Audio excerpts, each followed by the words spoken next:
So the problem that I have today with my Yamaha CP5 stage piano, a little bit antiquated piano, I know, I still like it. But the problem that I have with it today is I took it to an event and I kind of dropped it.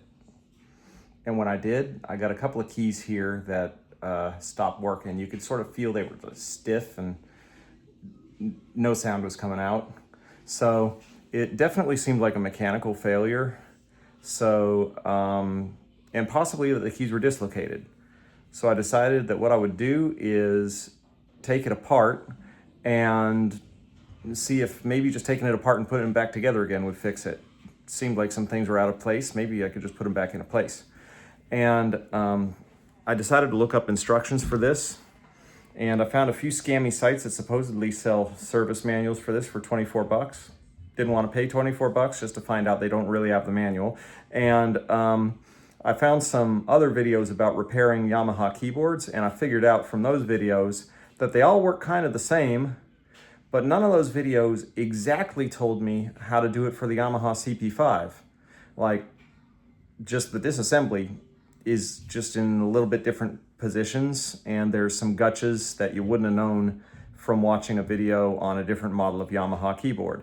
So for anybody out there who's still running one of these beauties, and you've got some keys that you either need to replace or that they've been knocked out of position and jammed up, and you want to see if you can just disassemble it and put it back together again, or you just need to clean inside of the keyboard, that's what we're going to do here. All right, we've stared at this thing for long enough. Time to get invasive.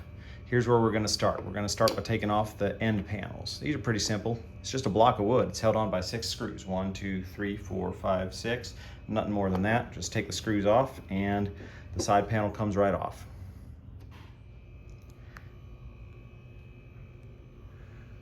Now these Yamaha keyboards, they all tend to kind of come apart the same way, but and they'll all tell you to unscrew the back, but different models, they unscrew a little differently. The CP5 particularly, to get at the screws, you have to actually come in from underneath. Now all along the back, there's a series of screws. Some of them you care about, some of them you don't. Let's start at this corner here. What you're looking for is these black screws here, round-headed ones sort of protruding out. There's this metal plate that runs all along the back with the black and the other stuff on top of it. So you're looking for round-headed black screws that poke through that metal plate going up. You do not want to touch these ones here in the little cutouts. Those are holding some boards in place. You don't want to let all your boards loose. You don't need to mess with these ones on the brackets. That's something else. You just want to get all these round-headed black screws, regular intervals, all the way across, that are holding your keyboard in place. You see how these are the black screws, but they're on this bracket, and it sort of looks like it's going around the corner and up into the crack. Yeah, you don't want to touch that. That's a guide that's going to slot into the upper lid. When you take the lid off, you sort of lift it up and off of that. But when you put it back on, then you're going to want to kind of lay it down onto that guide to sort of hold it in place while you lower the lid on, and it just makes your job easier. Now you're going to find, after you've loosened up the back, that you can start to, move it a bit, but something's really holding it in place. You don't want to force it though. What that's telling you is there's still something that's holding you in place. And what it is on the side here. It's these 3 screws, 1, 2, 3. Those 3 only, the top 3 screws, 1, 2, 3. Don't touch the rest of all of this. That's holding other important stuff in that you don't need to move. You need these screws in order to take the lid off. Now that you've gone along the back and taken those back screws off, we got to take a look under the bottom. There are 2 screws down here that you're going to have to care about, and they are right in the center, here and here. All the other screws, like anything else on the bottom, leave it, don't touch it. You're not going to have to mess with that. It'll only make your life worse. So these 2 screws though, these are holding down the center of the keyboard. So you freed up your sides and it still ain't coming off. These are your last 2 screws you got to deal with. That's it, then the lid's coming off. So now you can open the top.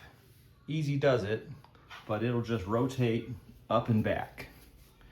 So I'm gonna grab it right here and just rotate up. Get your hands under in the middle, that might be a good idea. Now you'll see that in the middle, there's this sort of a plate here that it rests on to sort of hold it in place while you rotate it up. So you do that, and you're going to want to have something to rest it on behind the piano somewhere, just so that you can not lose it down the back and by its own weight yank all your wires out, because that would be bad. Okay, so that's how you open the top case. Here's that middle bracket that's been keeping you from taking the lid off. These things have been anchored in place down here on the bottom, so the lid is anchored on both ends and on the back, and it's anchored in the middle by these things. So both ends, back and middle. So you got to get all of that in order to take the lid off. That's why if you're just sort of winging it and you unscrew the ends, you might start unscrewing all sorts of things you shouldn't unscrew in a desperate attempt to try to get the lid off. I figured this out by just sort of sticking an eye in a hole on one end of the keyboard and shining a flashlight in and seeing that these posts existed, and then finding the screw holes in the middle. Now at this point in the video, I've missed a couple of steps. They're not big ones. You'll see them in the reassembly later. Just know that there's a transparent plastic piece and a little metal bracket that's sitting over the back of your keyboard keys that you got to loosen up and take out before you can slide the keys backward. Maybe fast forward to the part on reassembly, you'll see the same parts. So now you're going to unscrew all these little screws that are holding on the back of the keyboard bed here. Now you'll find most of them left to right there are machine screws, like this one right here. And of course they come out pretty easy. They run real smooth, hopefully for you too. But don't forget these little guys here. There's two of these little wood screws for some reason. Remember them. So you probably want to take this whole set of screws and sort of segregate them from all the other screws you've taken out already in a Ziploc bag or a different screw tray or something. But anyway, just work your way all the way down and take all the screws out. Here we have the exposed keyboard. All the mechanical workings are on the lower level, the keys are on the upper level. And to be able to change the keys, we need to slide the keyboard back. Now, with all the screws out, I should be able to just hook my thumb in here and give it a little pull in this direction.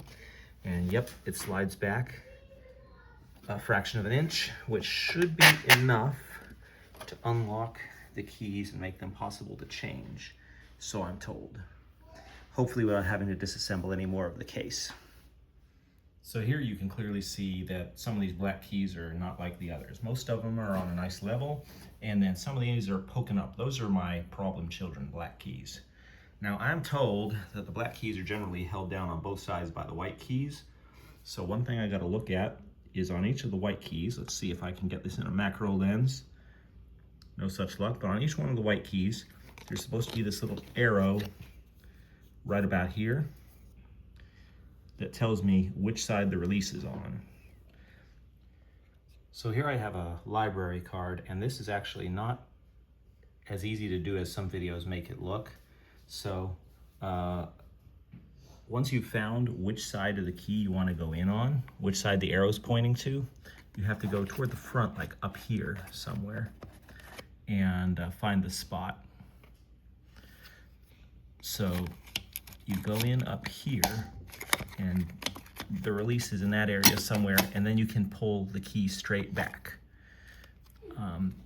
Then it's still hooked at the front. You should be able to pull it forward and up to get that out, but I want to be gentle, I don't want to break it. So yeah, the direction to push is toward the front and then pull up. See if I can do this with one hand while I'm holding the video with the other. Yep, there you go. Now you see on this one, there's a bunch of lithium grease on the bottom. I don't want to smear that around, but you know, it makes for good smooth operation. I'll just leave it lithium side up. And now that I have two white keys off, replaced over here, here I have my offending black key, and it goes this way. Just sort of pull it back and slide it off. and it doesn't look like anything's broken. I'm hopeful that maybe if I just reassemble all of this correctly, oh wait, there's something on the back of the key. It looks like the back of the key has a little break there. I hope that doesn't matter, but I'm gonna try reassembling and see if it will behave itself by just disassembling and reassembling. So put the black key back in position. Maybe it's just, you know, dislocated. Then, let's see. Which one was the left white key? Which one was the right one? Okay, so then the white key should hook in the front and slide in the back. Reverse of how it came out. So, and it's locked in place again. And the other white key, again, gonna take the front end, angled down, sort of hook it back in, because the front end came out last. It's gotta go back in first. And then back here, I wanna keep this kind of forward and then slide it back into place. And is that black key behaving? It looks normal. I think that was it. I think I just had dislocated some black keys when I dropped the keyboard. So now I just need to disassemble and reassemble, and it should be good. Let's find out. One thing to be aware of as you're replacing these keys is that they can get hung up by the spring. So you're trying to pull it up, it seems like it's stuck, and you don't want to force it. What you want to do is lift it up just enough so you can sort of get your finger underneath it and unhook this spring from the back of the key. Then it should come out easily enough. But then you just want to make sure the spring, you know, goes back down into its seat. Not up here, like down here, before you put the key back in.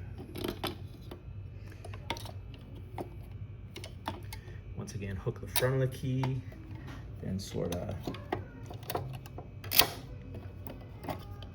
see, there it is again.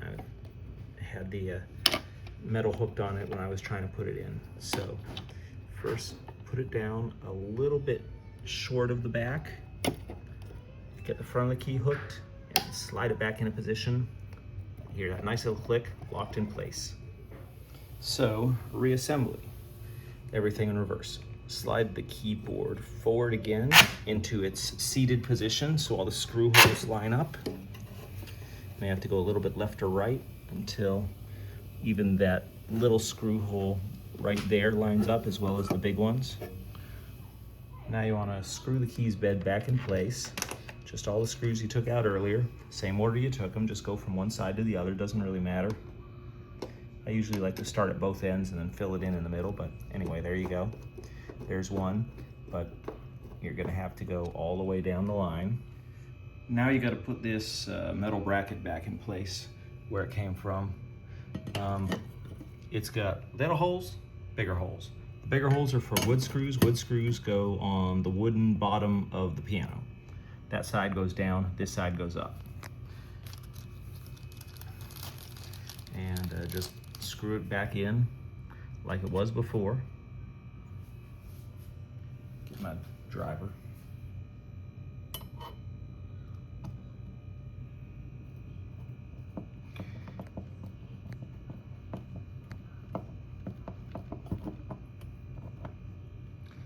Two screws. Now this plastic piece here has it's transparent, so it's kind of hard for you to see its shape on the video, but it has these little lips underneath, and there's a couple of things inside the piano that you'll have to hook that in and under. So at the piano, you see this metal part here, this whole assembly with the giant capacitor, and then this metal frame, and then there's this screw hole. Well, there's this little tiny lip here on the plastic piece. Again, hard to see. I'm gonna move it around a little so you can see some contrast, but here where my finger is, that's gotta slide underneath to get to that screw hole. So if you can sort of angle it forward and slide it back into position, then you can just put all them little screws back in. Put all those little screws back in where they came from.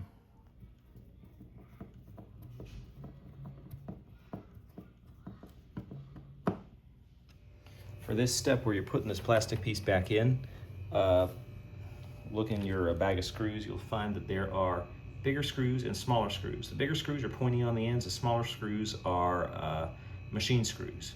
So that matters. Those two small screws, those are for screwing into metal, these smaller holes. You see one on this end of the plastic and one on that end of the plastic. Helps secure the upper part of it in place and protect the keyboard from, well, whatever it is that plastic's protecting it from. Now to put the top case back is opposite of how to open it. Remember this little tab here, this little guy's sticking up. Fits into this little slot here on the case. So you're gonna wanna lift that into position over the top of it, and that's gonna sort of guide the case back into position. Then this middle resting plate here, this one, that has the brown board on it, but the metal piece that sort of sticks forward out and over the lip, you wanna let your case kind of hang on that. And once you're in position, which is hard to do here with one hand because I'm videoing, but once you're in position, then you just rotate the case forward and set it down. And there you go, you've got your case back on. Now put the screws back into the side panel here.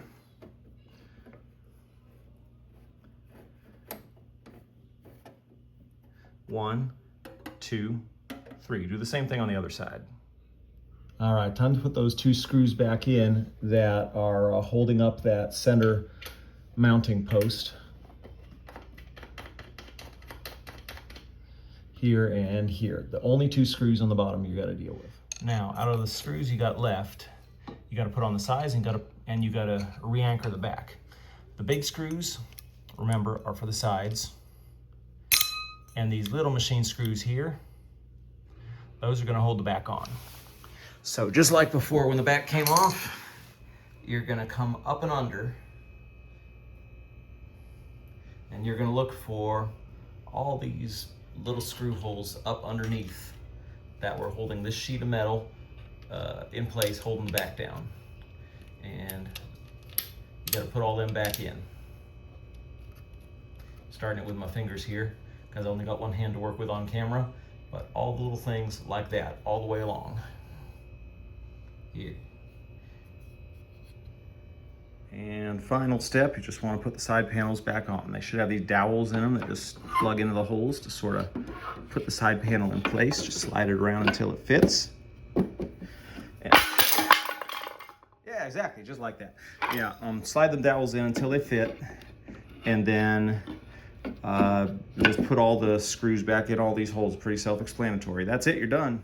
All right, it's the moment of truth. We've come this far. Let's see if it works. Power switch back here somewhere. All right. Welcome to CP5, Yamaha Corporation. That's a good sign. Heard a little tick there, some stuff turning on. And we are loaded on a grand piano. And these were the defective keys over here.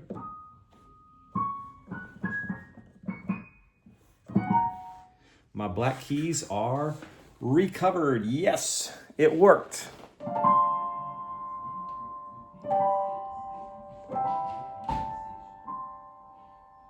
Nice.